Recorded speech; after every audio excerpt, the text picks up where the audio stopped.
Hey, my name is Kaja, and a couple of months back I spent a whole month in Bali, and that was already my second time visiting this beautiful island. And of course, while visiting Bali, you cannot miss Ubud. So this is my guide featuring 7 top places in Ubud that you absolutely must see. A good mix of nature, city, and culture to give you an idea of what Ubud is all about. Enjoy. Tegalalang rice terraces. So we made it to the first destination. The driver just taught me how to pronounce it. It's basically called Tegalalang. No, I totally messed. Tegalalang. Yeah. Right? No, he's like, no. These rice terraces are one of the most popular attractions in all of Bali, and I'm not surprised because they're pretty spectacular. It's definitely not a place you can miss when you're coming to Bali. However, since they are very popular among tourists, you should definitely come early in the morning to avoid the crowds. One thing I must say, take good shoes with you. I mean, I didn't do it myself. I'm wearing like flip-flops, but it can be quite slippery, and it is actually quite a bit of a hike, or like you do have to walk a lot.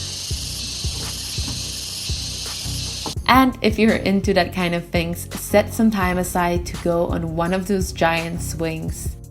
I feel like I'm flying. It's so nice. So before we came here, I was like, I'm never gonna do the swing. But then obviously as soon as I saw the swing, I was like literally the first one to be like, I want to swing on it. But I used to love swings when I was a child, and this is just really fun, you know? You just get this like really nice sensation in your stomach. Back in the AC. That's the best thing about having a driver, that you can chill in the AC. And now we are off to our second location of the day. Cantalampu Waterfall. So Cantalampu Waterfall is my personal favorite. I think it's an amazing waterfall and it just looks really magical. When you get there, make sure to get underneath the waterfall. It does feel very cool and almost a little surreal. Keep in mind that you do need your wallet, because for every single one of these places you do need to pay an entrance fee. Usually it is around 10 or 20,000 rupees. And if you didn't get enough of waterfall, Tibumana Waterfall is located only around 10 to 15 minutes drive from Cantalampu, so it's easy to do them both at the same time. I'm personally not the biggest fan of Tibumana, but I think if I would ever go there early in the morning and had that place for myself, I would definitely still enjoy it. Just keep in mind that Tibumana is actually a man-made waterfall. The thing about Bali is that, like, one thing are the attractions, but another thing is that, like, this is a parking lot and this is the view from the parking lot. Everything is just freaking beautiful. Just the drive itself, and you know, getting from one place to another, like, that's when you see the beautiful views. So it's like, it doesn't really matter where you go, you just see the beauty everywhere pretty much.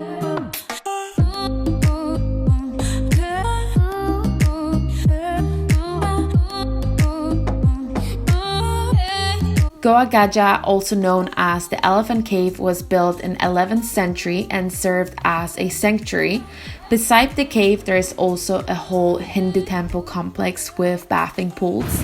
Keep in mind that you do have to wear a sarong, but if you buy the entrance ticket, you will get a sarong included in that price. So people here on like the parking lot, they will approach you and maybe tell you that like you have to buy one. But I mean, you do not have to buy one if you don't want to. If you just want to rent, they will give you one at the temple. But at least we're wearing all, you know, matchy outfits. After a whole day of exploring, you will probably be starving, so 2 places that I love that I would recommend you serving amazing traditional Indonesian food are Warung and Warung Biah. A lot of food, Kaja. And that's all ours. We went a little bit nuts since we were super hungry, and like I want dessert as well, but well. There are obviously a lot of other things that you can be doing in Ubud, so I decided to split this vlog into 2 parts. Tomorrow I'm gonna show you what you can be doing in the city or in the town. I don't know what Ubud can be called, city or town, not probably a town. Town. It's pretty small.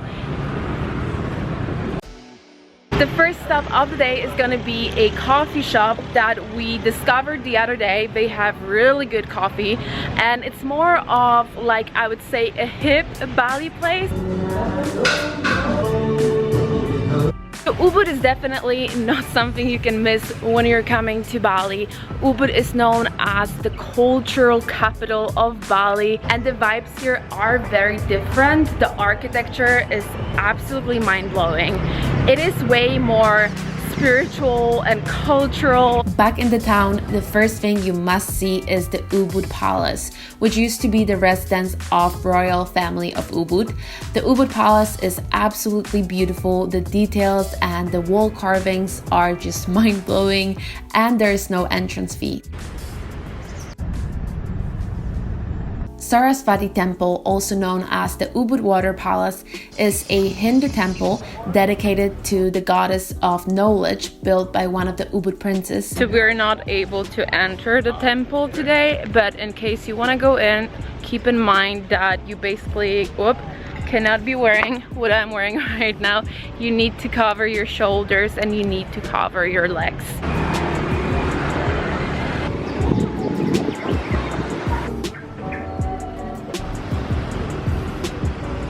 Ubud Art Market is where you go to do your shopping.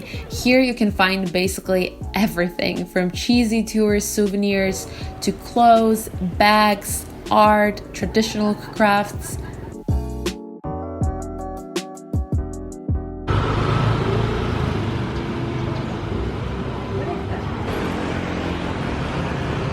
Monkey Forest is a sanctuary where you can basically watch monkeys freely walking and playing around, and beside that the forest also has several ancient Hindu temples. Just keep in mind that this is not just a tourist attraction. Monkey Forest actually is an important religious and spiritual complex for the local community. So be respectful. You would be surprised how many tourists I have seen there chasing the monkeys, yelling at the monkeys, and basically behaving much worse than the monkeys themselves, which is really sad seeing people treating animals like that. So look at the monkeys from a distance, give them their space, and just let them do their own thing. And don't wear your sunglasses or anything flashy because they might snatch it from you. Ubud in the rain definitely has its charm. It's just so freaking green and lush. We're done with the monkey forest and the last stop of the day is gonna be dinner. Since we had Indonesian lunch, we're gonna do some Western food for dinner. And if you're not familiar with Bali and you're thinking, why are we eating Western food in Indonesia? Well, basically in Bali, you can get better Western food than in the US, like trust me. They had incredible restaurants here and cafes, and Bali is basically known for really good food. Plus, the cafes and the restaurants here are super cute. The one we're gonna go to right now is called Zest, and it's basically, yeah, I mean, you're gonna see, okay? You're gonna see.